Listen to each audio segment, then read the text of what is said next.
Ibu, saudara-saudari, berkah dalam. Masa Advent itu dibagi menjadi dua bagian.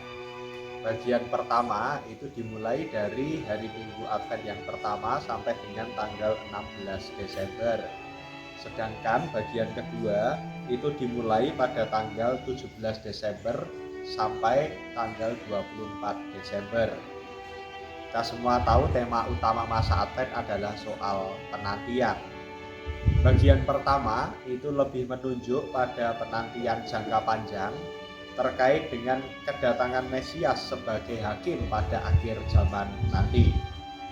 Selama periode bagian pertama ini, bacaan-bacaan liturgi terutama bacaan pertama itu mengajak umat untuk melihat jauh ke depan soal kedatangan Mesias di akhir zaman. Dengan demikian, tema ini juga berkaitan dengan akhir hidup manusia dan juga akhir alam semesta. Sekaligus juga memuat janji keselamatan bagi orang yang percaya pada Tuhan. Bagian pertama ini lebih menekankan dimensi eskatologis yang artinya keselamatan di akhir zaman karena kedatangan Sang Mesias. Di pada bagian pertama yang dinantikan kedatangannya adalah penantiannya lebih pada akhir zaman nanti, ya, Mesias yang akan datang di akhir zaman nanti. Sedangkan pada bagian kedua itu lebih menunjuk pada penantian jangka pendek. Nah, ini berkaitan dengan kedatangan Mesias di hari raya Natal nanti. Maka terkait dengan peristiwa-peristiwa menjelang kelahiran Yesus. Di bagian ini umat diajak untuk lebih jelas menantikan kedatangan atau kelahiran bayi Yesus di hari Natal. Maka bagian ini lebih menekankan dimensi historis.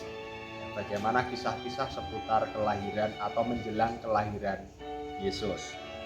Hari ini tanggal 17 Desember itu artinya persis kita sudah memasuki bagian kedua pada masa Advent. Masa untuk merenungkan kedatangan atau kelahiran Yesus sebagai bayi mungil di palungan. Di bagian ini kita semua diajak untuk mengenal Yesus Kristus, mengenal siapa Yesus yang akan lahir di hari raya Natal nanti.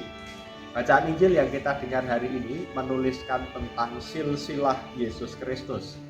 Dan melalui silsilah inilah kita semakin diyakinkan bahwa Yesus adalah benar-benar Mesias yang dinantikan karena Yesus adalah keturunan Abraham dan keturunan Daud. Selamat menantikan kehadiran Yesus, selamat menantikan kelahiran Yesus Sang Penyelamat. Berkah dalam.